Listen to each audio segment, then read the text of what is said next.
Hello students, in this class let us continue the topic of your average power for 5 minutes, then we'll go with the next topic, that is how to find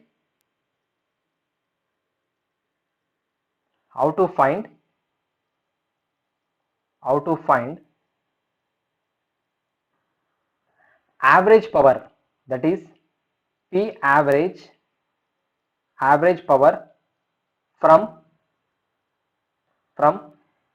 instantaneous voltage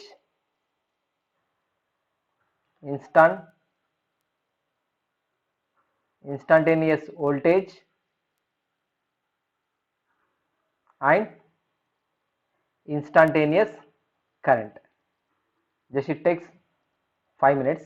How to find average power from instantaneous voltage and instantaneous current. So let us see here, what is the instantaneous voltage? That is V of t. V of t is equal to Vm into sine omega t. Let us, we are considering angle is phi v, and I of t is equal to Im into sine omega t plus phi I.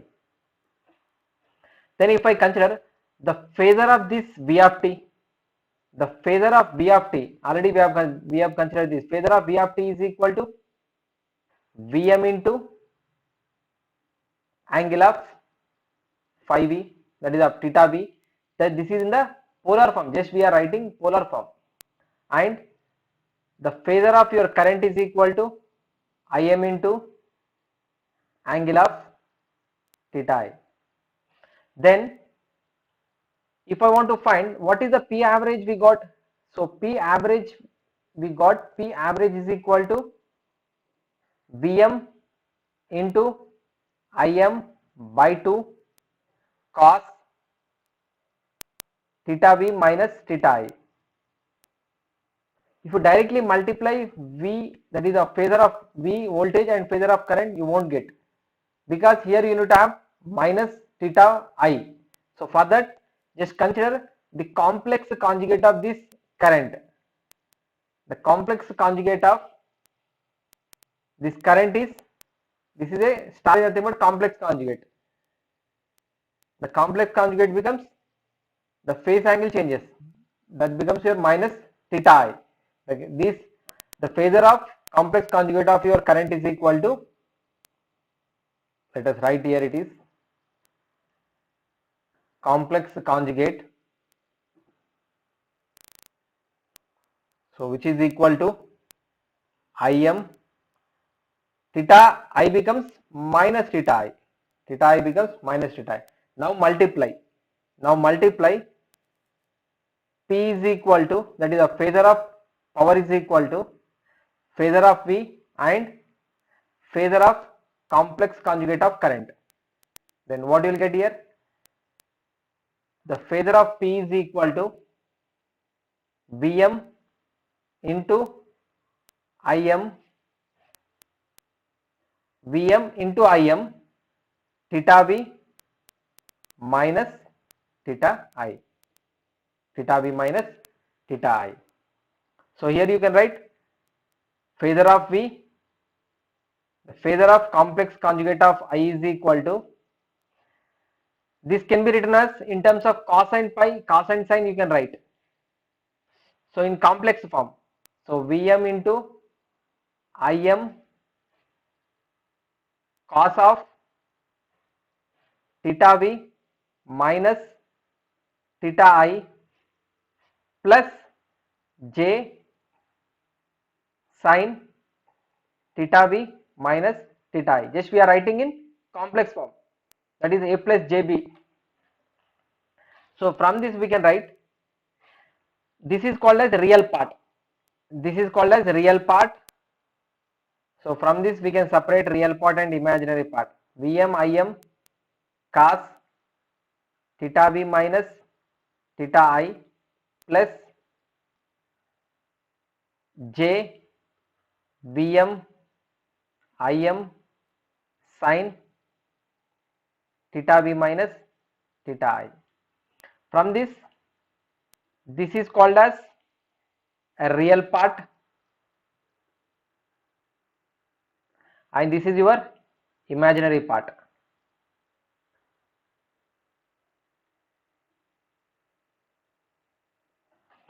Just take this real part. Take this real part. So the real part of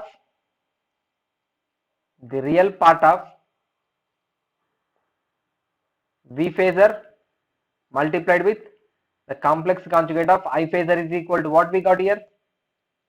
Vm into Im cos theta v minus theta I. But if you compare with average value, what is the missing? Just compare this average with average value. P average is equal to Vm into Im by 2 cos theta v minus theta v. But from P average is equal to, what is the P average? P average is equal to Vm by 2 into, that is Vm into Im by 2 into cos theta v minus theta I. So what is missing here? Just see. Here we have Vm Im cos theta v minus theta I. We are missing with 2. So let us take the 2. Let us divide this total with 2. This 2. So what will you get? Half of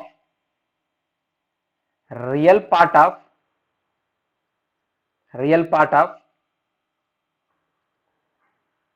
phase of V and phase of complex conjugate of current, which gives you half of Vm into Im into cos phi V, that is a theta V minus theta I. Now tell me, what is this? Half of Vm into cos theta V minus theta I, which is equal to P average. So from this we can conclude P average is equal to, P average is equal to half of real part of V dash, V phasor and I phasor are nothing but instantaneous values. So V phasor into complex conjugate of your I phasor. So this is your relation between your average and your instantaneous value. The instantaneous values of your voltage and current. So P average is equal to half of real part of V phasor into complex conjugate of your I phasor. Now let us see your new topic.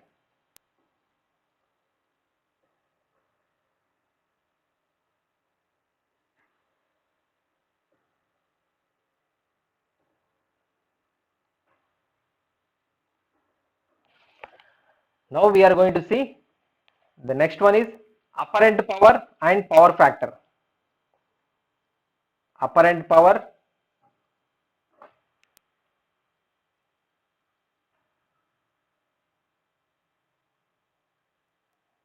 and power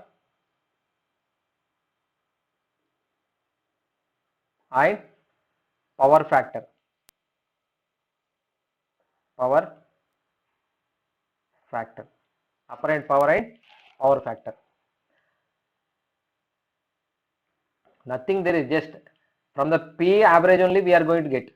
So P average is equal to, so what is the P average? P average is equal to half of Vm into Im, that is cos of theta V minus theta I. So this can be written as P average is equal to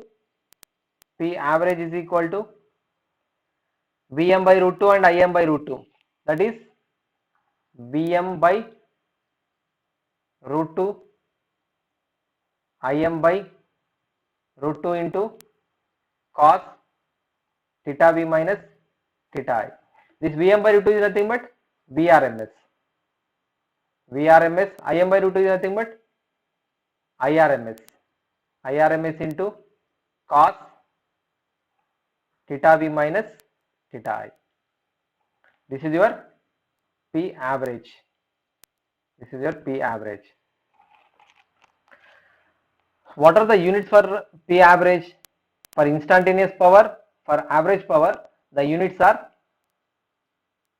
for instantaneous power, units are watts. For average power, units are watts. So average power, the unit is watt. For instantaneous power, the unit is watt. So P average is equal to VRMS into IRMS. So this is called as apparent power, and this is called as a power factor. So this one is called as VRMS into IRMS is nothing but your apparent power. Apparent power, and this is your power factor. This is your power factor. The apparent power is indicated with S, and the unit for your apparent power is volt ampere. The unit for apparent power is volt ampere.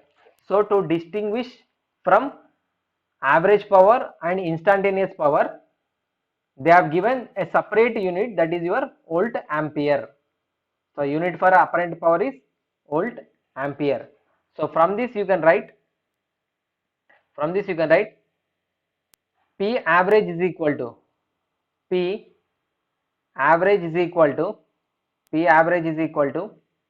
S into, this is power factor, S into power factor, S into power factor. So from this, power factor is equal to power factor is equal to, from this what, how we can define the power factor is nothing but it is a ratio of average power, to apparent power. It is a ratio of average power to apparent power. So which is equal to cos theta V minus cos, that is of cos theta V minus theta I. So what is apparent power? Apparent power is nothing but it is a multiplication of your RMS value and your RMS voltage and RMS current, that is of your RMS current, and it is indicated with S, and apparent power units are voltage, volt ampere. From this, power factor is equal to, it is a ratio of average power to the apparent power. This is called as power factor angle. This is called as power factor angle. This is called as power factor angle. This power factor angle is equal to your impedance angle of your load. Impedance angle of a load. The power factor angle is equal to your impedance angle of a load. Let us see how it is equal.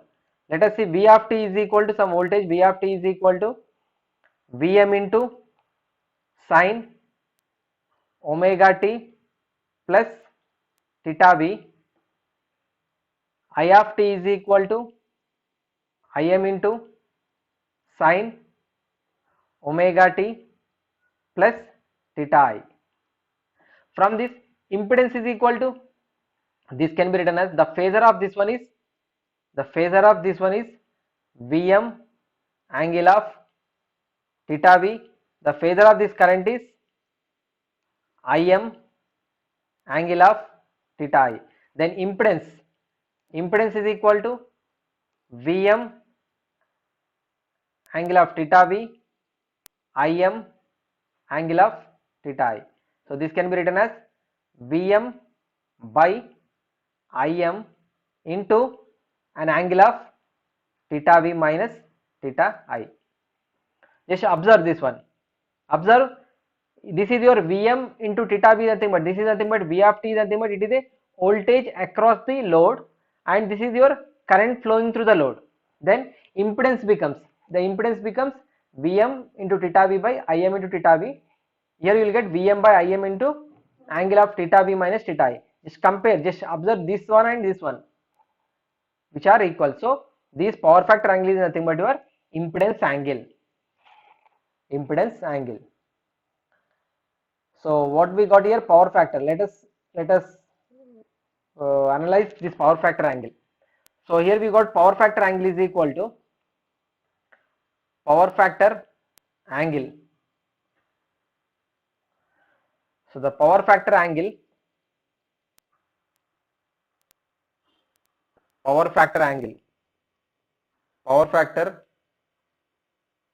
is equal to cos theta B minus theta I. This power factor angle always the value lies between 0 less than or equal to the power factor angle less than or equal to 1. That is, always the power factor angle lies between 0 and 1. Let us see when it becomes 0 and when it is 1. Already we have seen for purely resistive circuit, we have considered two cases. That is of case 1, while considering your average value, we have considered case 1 is theta B is equal to theta I. When theta B is equal to theta I, that is nothing but when the voltages and currents are in phase.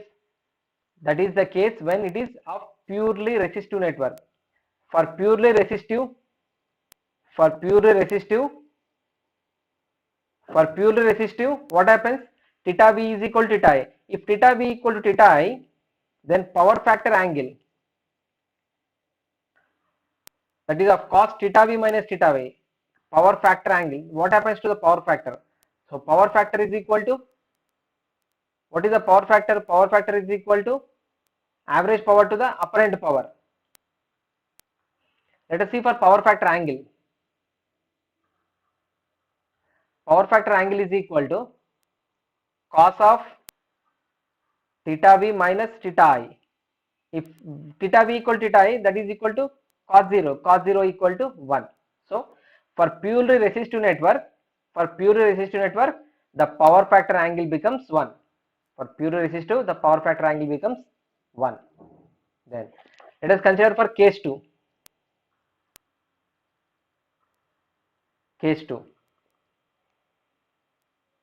Theta B minus theta I is equal to plus or minus 90. If it is of plus or minus 90, then power factor angle is equal to cos of theta B minus theta I. So if I consider theta B minus theta I equal to 90, it becomes 0. So this is the case for purely reactive network.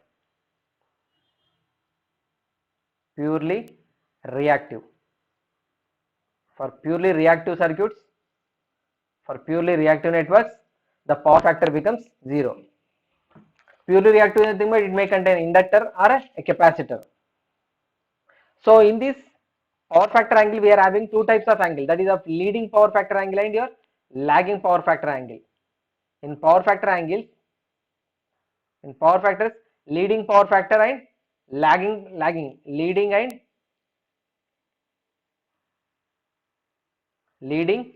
and lagging power factor.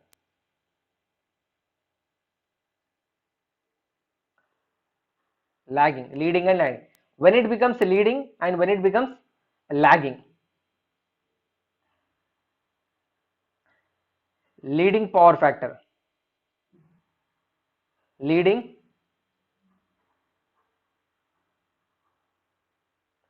power factor. So if current leads the voltage, current leads the voltage, then it is called as leading. When current leads the voltage.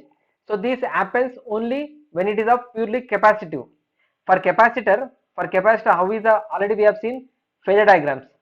So if I consider this is your current, if this is your current, so here you are having voltage, here you are having VC, here you are going to have VL.